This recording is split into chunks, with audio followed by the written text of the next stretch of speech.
외부 환경의 상태가 유기체의 보다 높은 수준의 신경 중추에 의해 구상된다, 이런 표현을 쓰고 있는데, 이걸 정신분석적인 용어로 쓴다면 외부 환경에 있었던 것이 인터널라이즈 된다는 얘기죠. 인트로젝션이라, 내사, 인트로젝트. 그 내면화, 내사, 그러니까 외부 환경이 내면화되면 인터널라이제이션이라는 용어 대신에 아마 이 교과서에서 쓰신 분은 일반 시스템 이론, 제너럴 시스템 티어리 쪽에서 용어를 쓰신 것 같아요. 매핑이라는 용어를 썼어요. 지도 그리기.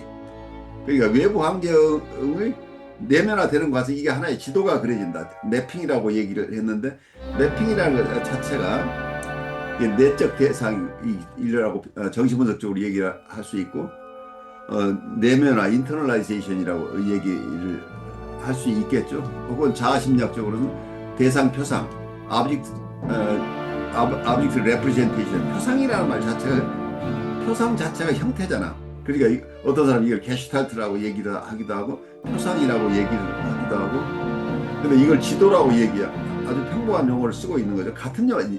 그러니까 같은 현상을 표현할 때 각각의 학문 분야에서 각각 이름을 따로 붙여서 얘기하기 때문에 이거 무슨 새로운 것인가 하는데, 잘 보면 같은 현상일 수도 있겠다는 생각이 들어요. 그래서 외부 환경에서 어떤 지도가 그려지면 이 지도에 의해서 다시 투사가 일어난다. 유기체의 운동신경 반응은 이미 형성된 구상에 상하는 환경의 지위를 부여한다. 이 말은 내가 가진 지도가 달라지면 외부 현상을 이해하는 게 달라지죠. 제가 멜라니 클라인 책을 공부하면서 처음에 굉장히 어려웠던 게 내면 세계와 외부 세계.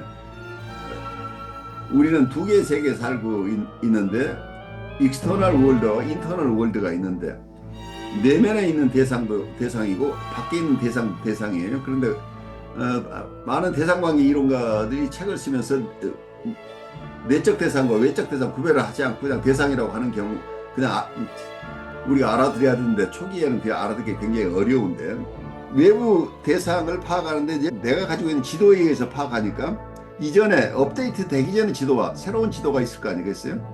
그러니까 아직 업데이트 되기 전에 지도로 파악하는 것과 새로운 지도로 파악하는 것 자체가 달라지니까, 이거 자체가 어떤 면에서는 내면화와 그러니까 투사와 내사가 원활하게 이루어지는 경우에 이걸 학습 과정이라고 저는 얘기할 수 있을 것이다. 이게 러닝이라고 보는 거죠. 어떤 면에서는 자기가 가지고 있는 고정관념을 통해서 대상을 파악을 했는데, 대상 자체가 새로운 모습을 보일 때 건강한 사람은 달라진 모습을 다시 내면화하기 때문에 그 외부 대상에 대한 내적 표상 자체가 달라지는 거죠. 표상이 달라지는, 여기서 얘기하는 지도가 달라진다는 얘기예요. 지도가 달라졌으니까 그 사람을 대하는 나의 태도가 달라지는 거죠. 그래서 그 대상과 관련되어 있는 운동신경 반응이 달라진다는 얘기죠. 그러니까 이 사람 굉장히 무서운 사람이라고 생각했는데, 무서운 사람 투사를 통해서 아주 조심스럽게 지냈는데, 오랫동안 보니까 이분이 굉장히 친절한 부분이 있어서, 이분이 꼭 그렇게 무서운 부분이 아니고 친절하기도 한 사람이라는 표상이 지도가 달라지면은 이분을 친절한 대상으로 알고 내가 편하게 얘기할 수 있는 과정이 생겨나죠. 그래서 정신분석 과정 속에서 이제 이런 현상들을 우리가 항상 일어나는 현상인데, 이걸 원리적으로 설명하고 있는 거죠. 프로젝션과 매핑이라고 하는 투사와 지도 그리기, 이런 복잡한 얘기를 아주 쉽게 풀어서 설명하신 분이 로버트 로센인데, 이분이 관찰자와 관찰되는 것 간의 상호관계를 얘기하면서 관찰자와 관찰되는 것, 혹은 측정하는 자와 측정되는 것을 사이를, 이걸 메저라는, 측정한다는 용어를 쓰지 말고 측정한다는 용어 대신에 상호작용이라고 하는 인터랙트라는 표현을 쓰면 어떻게 했느냐. 그래서 이 메소라는 말은 우리가 인터랙트라는 말과 혼용해서 쓸 수 있는 단어로 우리가 이해를 하면 어떻게 했느냐. 호환적으로 쓸 수 있다. 우리가 일반적으로 얘기하는 매조라는 건 우리가 측정한다고 하는데 사실은 거기에 인터랙션이 일어나고 있다는 얘기예요. 상호작용이다. 그래서 상호작용하는 과정을 이걸 이렇게 설명을 하고 있는데 이런 통찰은 실제로 많은 분이 가지고 있는데 이걸 표현하지를 못하고 있었던 거죠. 근데 옛날에 혹시 변 선생님은 이걸 보셨을지 모르지만 제가 ICP에서 옛날에 이 책을 가지고 공부한 적이 있어요. Creative Readings라는 책이에요. Creative Readings는 부제가 Essays on Seminal Analytic Works라는 이런 책인데 2012년에 퍼스트 퍼블리시 된 건데 2012년에 발간되자마자 이 책을 보고 내가 깜짝 놀라서 ICP에서 강의를 했던 기억이 나요. 리딩 자체가 크리에이티브 리딩이라는 얘기예요. 여러 유명한 정신분석가들의 고전적인 논문들을 자기 스스로 읽어내면서 그 과정 속에서 어떤 상호작용이 일어나는가를 지금 설명하고 있어요. 그래서 프로이드의 모닝 앤드 멜랑콜리아, 애도와 우울증이라고 할까요? 애도와 우울증에 관한 논문, 그리고 페어벤의 논문들의 이야기, 그리고 수산 아이렉스라고 하는 분의 글, 그 위니카츠의 프리미티브 이모셔널 디벨로프먼트라는 논문, 그리고 비혼에 대한 이야기, 비혼의 논문, 그리고 로우월드라는 자아심리학자의 에더퍼스 리컨시브드라는 이 논문, 그리고 헤롤드 서울스의 에더펄 러브 인 더 카운터 트랜스퍼런스, 그리고 언컨셔스 아이덴티케이션, 이런 아주 정신분석의 아주 중요한 논문들을 이분 스스로가 자기가 읽어가면서 거기서 어떤 통찰을 어떻게 얻는가 하는 얘기를 하고 있어요. 그러니까 이러한 중요한 논문, 예를 들어서 페어벤의 논문을 읽으면 페어벤의 논문을 쭉 읽어 나가는데 여기서 페어벤의 논문 자체가 환경이죠. 인바이러먼트죠. 이 책이 가지고 있는 책을 하나의 인바이러먼트라고 본다면 이 책을 읽는 사람이 여기서는 악대이죠. 악덴이라는 사람이 읽어내는 것은 다른 사람이 읽어내는 것하고 전혀 다른 내용인, 거기에 대한 해석이 다른 거죠. 그래서 이것을 독자와 이 책 간의 상호관계가 일어난다는 얘기예요. 그런데 이분은 정신분석적인 용어로 이렇게 좀 더 정교하게 얘기를 해요.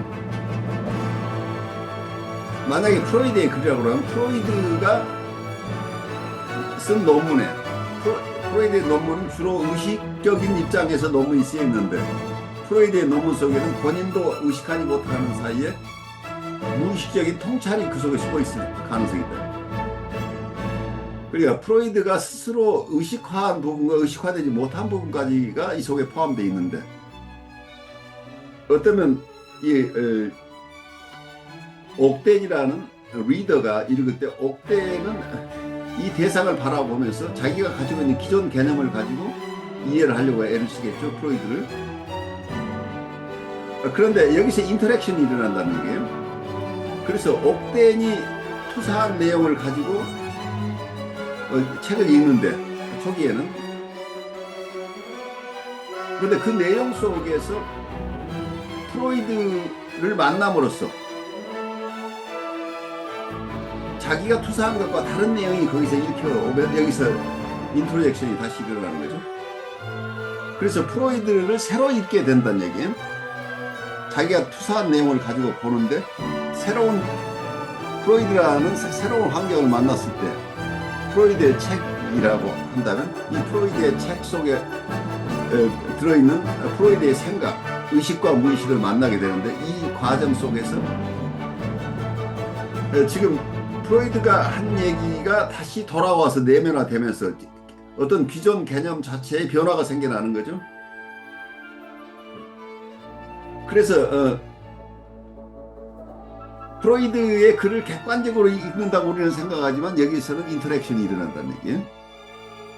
이게 보는 사람에 따라서 프로이드를 읽는 게 다 달라지죠. 그러니까 여러분들이 같은 글을 읽지만 독자에 따라서 각각 다른 결과가 오는데 우리는 보통 우리가 공부를 열심히 하면 프로이드를 그대로 이해할 수 있다고 착각을 하는데 그렇지 않다는 얘기예요.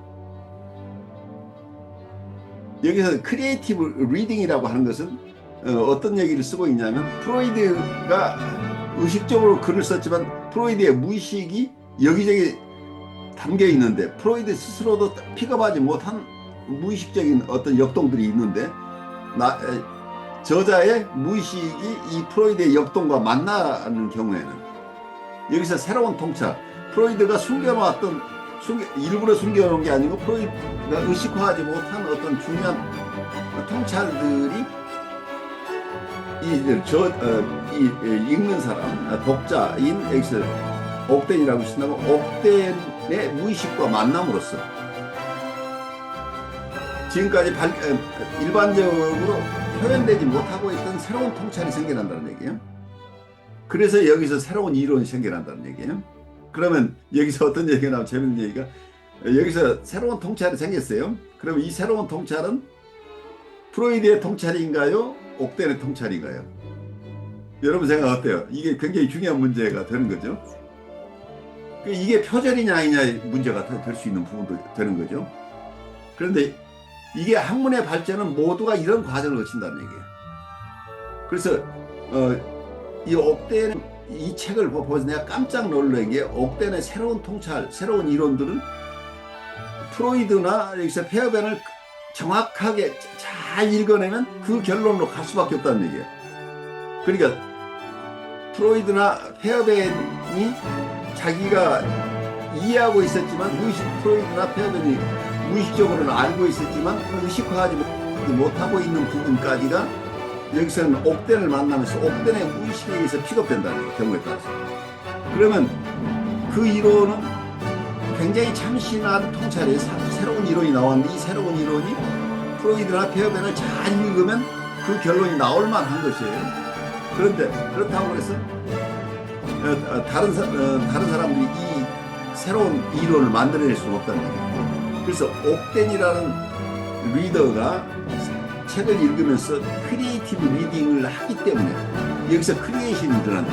이걸 모방이라고 얘기할 수 없는 이 표절이라는 심사 때문에 좋은 글들이 어쩌면 정말 깊이 생각하는 사람들이 독자적인 글들이 잘 안 나올 수도 있겠다는 생각이 들어요. 왜냐하면 세상에서 새로운 것은 없는데 결국은 우리 무의식 중에 우리는 다른 사람의 것을 소화하면서 그 선인들이 가지고 있었던 통찰에 자기 것이 결국 더해져서 새로운 통찰이 나오는데 너무 심하게 이런 오리지널 아이디어는 원래 프로이드 것이다.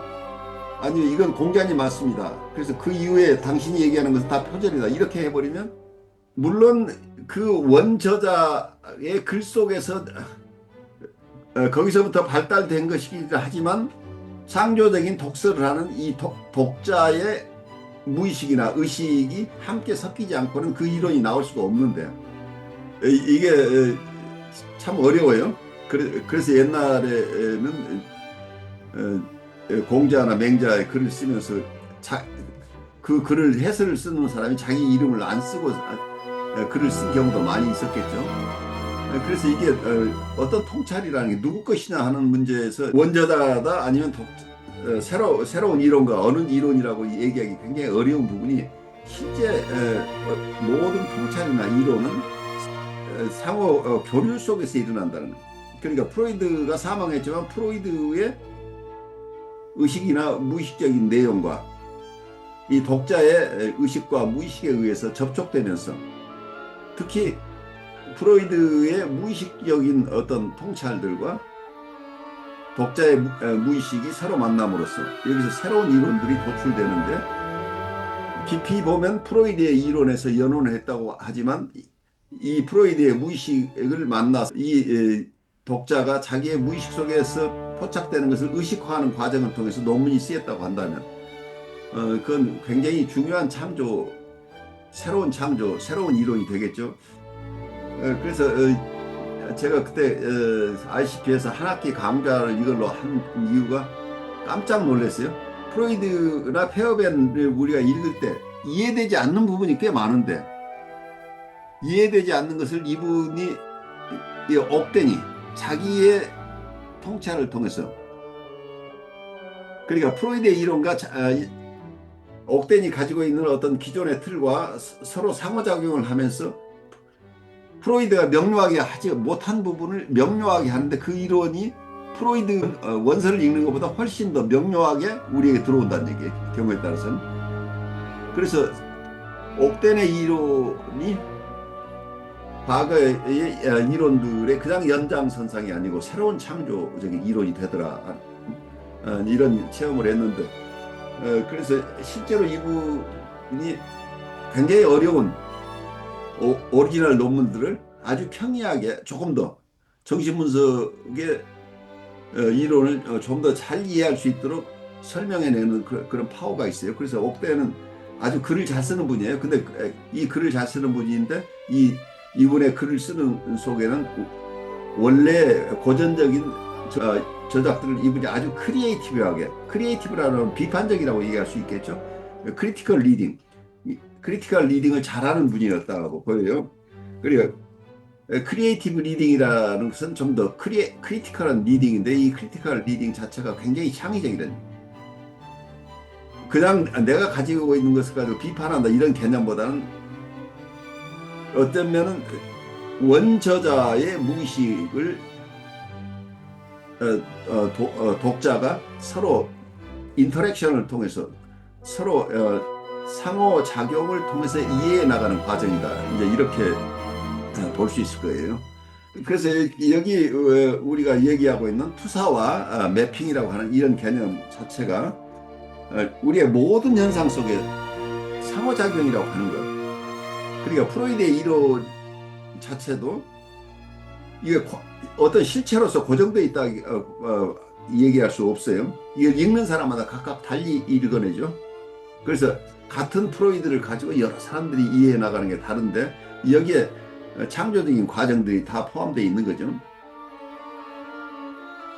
그래서 그 변화되지 않는 실체라고 하는 것보다는 프로이드를 접하는 사람과 프로이드의 이론이 서로 만나면서 각각 새롭게 태어나는 것이다, 이렇게 얘기할 수도 있지 않을까 싶어요.